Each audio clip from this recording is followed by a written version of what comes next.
મિત્રો આજે આખો અખાડો હોય ને એમાં આ રીતના સાધુ બધા બેઠા હોય તો આ બધી જેટલી લાઈનો છે ને બધામાં આવી રીતના આખામાં સાધુ છે. તમે હિસાબ કરો એ સાધુની સંખ્યા અહીંયા કેટલી હશે? લાખોમાં નહીં પણ લગભગ એમ માનો કે કરોડોમાં છે. અને ભારતનું એક પણ રાજ્ય એવું બાકી નહીં હોય કે ત્યાં ક્યાંયથી સાધુ સંત ના આવે. આ રીતના ઘણી ધક્કા બેઠા. હવે અહીંયા એક સાધુ છે એમની તમને મુલાકાત કરાવો. રુદ્રાક્ષ જ છે આખા, બધા લગભગ આખા રુદ્રાક્ષ જ પહેરેલા છે. જો અહીંયા ટ્રાફિક કઈ છે. से ले रहा है और एक एक करके सभी लोग आ रहे हैं और देखिए यहाँ पे भभूत बाबा जी लगा रहे हैं और ये भभूत की क्या चमत्कार है, क्या है, ये भी सभी जानेंगे। एक एक करके सभी श्रद्धालु लोग हैं जो कि भभूत ले रहे हैं।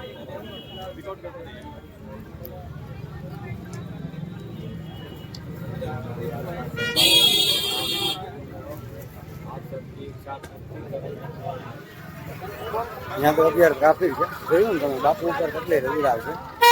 આ રીતના હાલે છે અને અહીંયા લોકો વિદેશથી પણ ઘણા બધા પર્યટકો આવેલા છે. ન્યૂઝ રિપોર્ટર દ્વારા છે, ન્યૂઝ ચાલુ છે અત્યારે.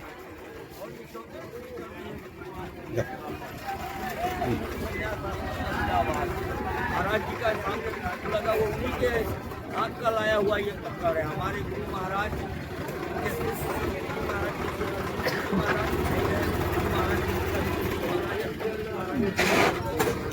આ વિદેશી પર્યટકો છે બધા. આ બધા વિદેશી પર્યટકો છે.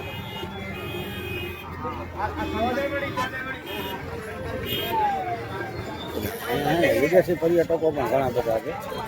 એ લગભગ અહીંયા મેળામાં આ બાજુ જ રખડતા હોય છે. ચાલો હવે હું તમને આગળ લઈ જાઉં. આગળ પણ જઈએ પાછા એ બાજુ પણ તમને હું મેળો બતાવું. અત્યારે ચાલુ થશે ને ત્યારે તો અહીં વાહન એક ચાલુ જ ને, ટોટલ વાહન બંધ. કોઈ પણ અહીંયા આવવું હોય તો હાલીને લગભગ છેલ્લામાં છેલ્લું 8-10 કિલોમીટર તો હાલવાની તૈયારીમાં જ આવવાનું. એ સિવાય તમે આવી જ ના શકો કોઈ પણ સંજોગોમાં.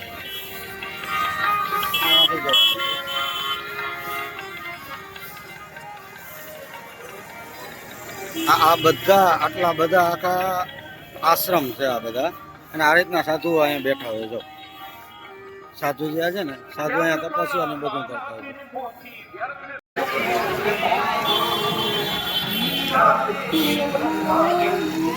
આ બધા છે ને અનક્ષેત્ર જ છે આખા, મોટા મોટા પંગાલ. હવે આપણે અત્યારે જશું પંચાયતી અખાડા સેક્ટર નંબર 20.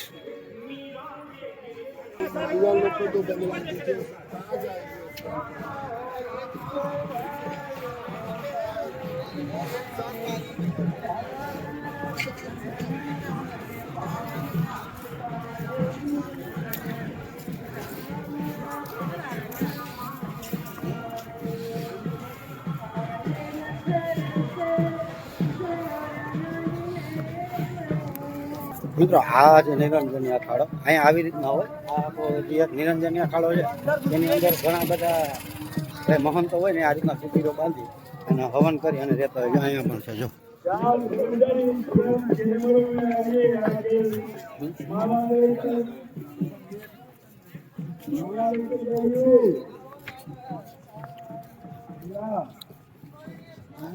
આ હે નિરંજની અખાડા. આ બાપુની ગાડીઓ જો બધા સાધુ સંતોની ગાડી છે આખી. અહીંયા રુદ્રાક્ષથી શિવલિંગ બનાવી. જો તમને બતાવું. ખાલી રુદ્રાક્ષથી શિવલિંગ બનાવેલી છે આરેની. આ ધ્વજ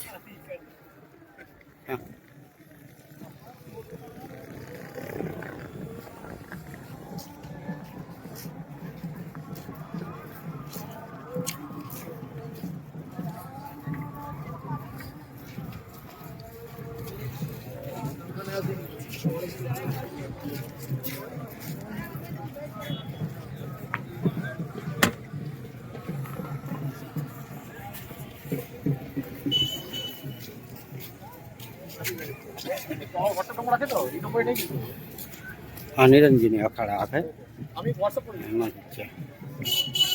આ રીતના સાધુ બેઠા હોય. આખો એક અખાડો હોય ને એની અંદર આવી રીતના સાધુ. તો આવા અખાડા જે ફરતો લાખોની સંખ્યામાં છે.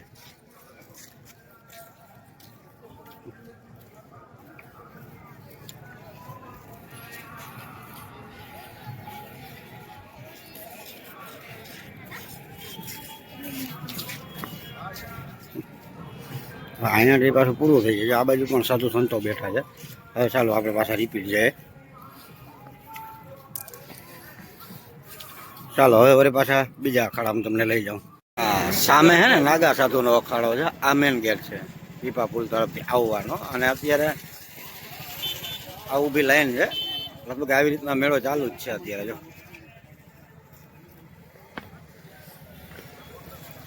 હજુ તો ચાલુ પણ નથી ને, તો એટલી પબ્લિક છે. એમ થશે ત્યારે તો બહુ જાજા બધા માણસો આવશે. અહીંયા સાધુ મહાત્મા શું કરે?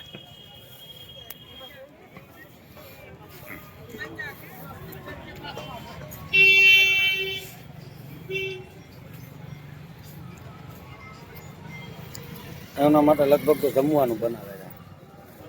આ રીતના સાધુ રહેતા હોય તો એની માટે જમવાનું એ લોકો બનાવતા હોય છે. સામે જે અખાડે દેખાય ને નાગા સાધુ અખાડો, એમાં ઘણા બધા અખાડા છે. એટલે હવે તો આપણે તમને ઘણું બધું બતાવી દીધું છે. આજે પણ આપણે ઘણું બધું દેખું. આ મેન ગેટ છે. અલગ અલગ ગેટ છે. જેટલા દ્વાર છે બધાના ગેટ છે. આ સ્વસ્તિક ગેટ છે. આને સૂર્યનો ગેટ છે. બધા ગેટ છે. પાછળ મેળાની રોનક જો કેમ સારી છે.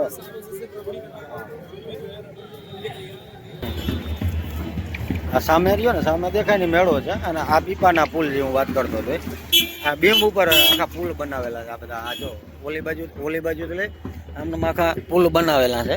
જોવાથી સાધુ બાપુ ને બધા સાધુ બધા નવાય છે. અને આ ગંગાજી છે, આ ગંગા નદી છે. આ સામેનો ભાગ છે. આ ભાઈ આપણે અકબર કિલ્લો છે એ બાજુનો. અને મેળો છે ને એમાં પાછળ છે આખો. જો સામે જે ટ્રેન જાય છે, જો ટ્રેન જાય છે. જો આ ટ્રેન જાય છે. આ ગંગાજી છે. સામે મેળો આજે જે આપણે આખો મેળાની અંદર સામેની સાઈડમાં છે ને, આખો આમ જ્યાં નજર પૂગે ને ત્યાં સુધીનો આખો મેળો જ છે. આમ જ્યાં સુધી નજર પૂગે ને ત્યાં સુધી છે. આ બાજુ પણ એવું જ છે. એટલે આ ગંગાજી છે આ રહી એનું. પણ આ બાજુનો ભાગ છે ને આખો આ એ મેળા જેવો જ છે. રાત્રિના સમયમાં ઘણો બધો પ્રકાશને હોય છે. મિત્રો આપણે અત્યારે પુલ ઉપરથી તમને બતાવું છું મેળો જોઉં કેવો છે. હવે આમાં જ્યાં નજર પૂગે ને ત્યાં સુધી આખો દિવસ આજે આપણે રેખડ્યા છીએ. એ જ છે આ ટેન્ટ સિટી છે. આ ટેન્ટ આપણે ભાડે જોતા હોય તો મળી શકે. એટલે એ સિવાયના પણ સરકારે અહીંયા રેન બસારા બનાવી રાખ્યા છે. આપણે ટેન્ટ લેવાની કંઈ જરૂર નથી. અહીંયા આવો તો સરકારે આપણે રેન બસેરા બનાવી રાખ્યા છે. એની અંદર રહેવાની ઘણી બધી સગવડ છે. એ સિવાયનો પણ આજે મેં તમને બતાવ્યા ને જે આપણે આશ્રમ ખાય એ આશ્રમની અંદર ટોટલ આશ્રમની અંદર ભક્તોને રહેવા માટેની સુવિધા, જમવું, ખર્ચો તથા બધી વ્યવસ્થા ત્યાં છે. એટલે કદાચ તમે આવતા હો તો ત્યાં ભાડે હોટલ તો ગોતવાની જરૂર નથી, ત્યાં વયા જજો એટલે આપણી વ્યવસ્થા જળવાય. ચાલો આજે આગળ જઈને તમે મેળો બતાવો. ઉપરથી આખો મેળો બતાવો તમે, વાહ સુધીનો, છેડા સુધીનો. પછી ઓલી સાઈડથી બતાવો. ચાલો એમાં જઈએ.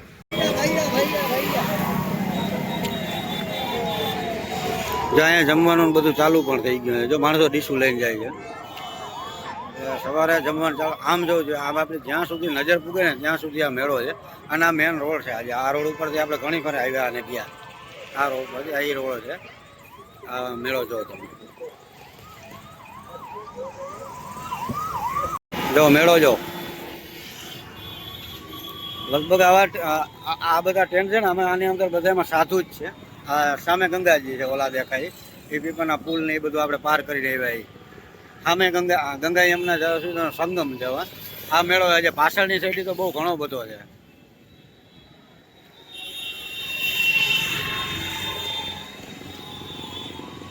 આપણે અત્યારે પુલ ઉપર છીએ. જો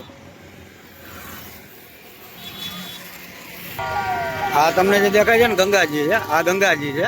આ બધા પુલ બનાવેલા છે. જો આ જેટલા દેખાય છે ને આ બધા આખા પુલ બનાવેલા છે. સામે સાઈડમાં તમે આ બાજુ મેળા બાજુ આવી શકો. મેળો એ આ છે આજે આપણે જે રેકડે. આ તો થોડોક છે. પાછળની સાઈડ બહુ ઘણો બધો છે. એ પણ હું તમને બતાવીશ. જો કેટલી ભીડ છે અત્યારે. આજે મેળો બંધ છે.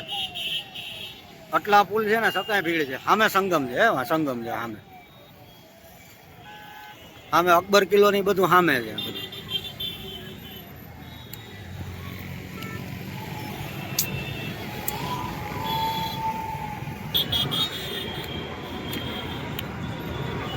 આ ગંગાજી છે સામે દેખાય.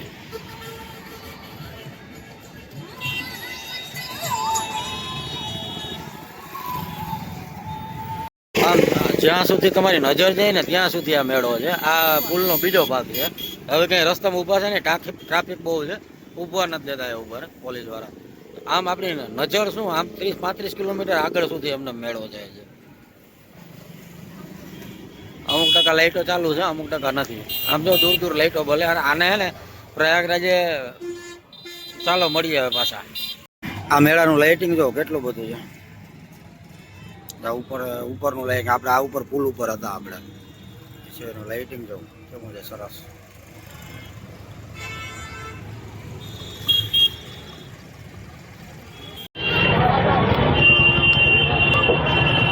હા આગળ તમને બતાવી ને આ પાછળ એ કચોડીની દુકાનની કિંમત 92 લાખ રૂપિયા ખાલી સરકારમાં ભરવાના અહીંયા દુકાન ખોલવા માટે. હાલો ને એની કચોડી પણ આપણે ખાઈએ કેવી છે પછી તમને આગળ બતાવું.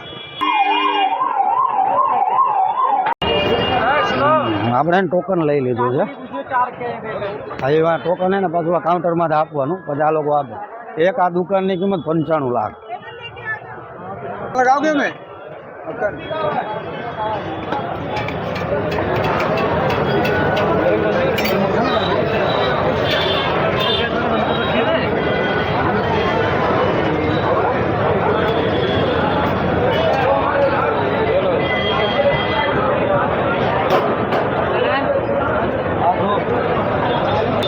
ગાય 80માં થારી પડી. હું કયો બધા મિત્રો, આજે પાછળનો નજારો છે ને આખો કુંભ મેળાનો છે.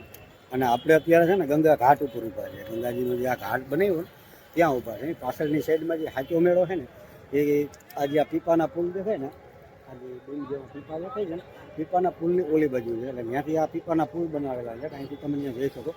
સાધુ સંતન બધું ત્યાં છે ને લગભગ એમ માનો કે જેટલા સાધુને રહેવા માટેના જે એ લોકો મોટા મોટા પંડાલ બનાવે એ પંડાલની સંખ્યાની વાત કરીએ તો લગભગ નહીં હોય તો હજારોની સંખ્યામાં તો ખાલી પંડાલો છે. અને સાધુ સંતો લગભગ હરેક દેશમાંથી આવેલા છે.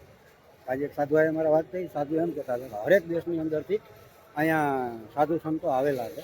અને હવે એ તો કાલે આપણે પાછું એક્સપ્લોર કરશું.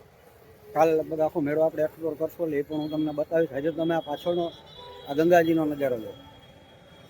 આ ગંગાજી અત્યારે જાય છે, આ ગંગાજીનો નજારો છે. અને હજી એક આ પાછળ જો, પાછળનો ઓલો દેખાય ને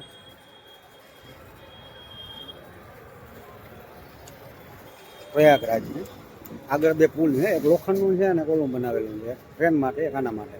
અને લગભગ મેળાની અંદર છે ને 24 સેક્ટર છે. 24 સેક્ટર એટલે એક સેક્ટરની વાત કરીએ ને તો મિનિમમ એક સેક્ટર છે હા 30-35 કિલોમીટરનું એક સેક્ટર હોય. એવા ઘણા બધા સેક્ટરો હે. એક સેક્ટરની અંદર લગભગ 25 સેક્ટર બનાવેલા છે મેળાની અંદર. તમારે કોઈ પણ ટેન્ટ કે કંઈ પણ ગોતવું હોય ને આપણે તો ન્યાય સેક્ટર પ્રમાણે જ તમે ગોતી શકો. બાકી એમને આમથી તો કોઈ જગ્યા મળે એમ જ નથી. બહુ અતિ છે. અને જ્યાં રેતી છે ને રેતીની ઉપર લોખંડના રસ્તા ઉપર પટ્ટા મૂકેલા છે જેથી કરી અને રેતીમાં વાહન ન ફસાય અને આપણે આસાનીથી હાલી શકીએ એટલા માટે. બાકીનું તો અંદર અત્યારે હજી મેળો સ્ટાર્ટ નથી થયો તો પણ અન્નક્ષેત્રને એવું ઘણું બધું ચાલુ થઈ ગયું. અને ખાસ કરીને આપણા ગુજરાતના ઘણા બધા અન્નક્ષેત્ર છે. ગુજરાતના છે, પંજાબના છે, લગભગ હરેક રાજ્યની અંદરથી અહીં લોકો દાન કરવા આવેલા છે. એટલે હરેક જગ્યાની અંદરના બધું અહીંયા આપણે જોવા મળે છે. ચાલો આજે તો નહીં, કાલે આપણે ગંગા આરતી પણ તમને બતાવશું. અત્યારે પાછા આપણે આગળ જઈએ છીએ.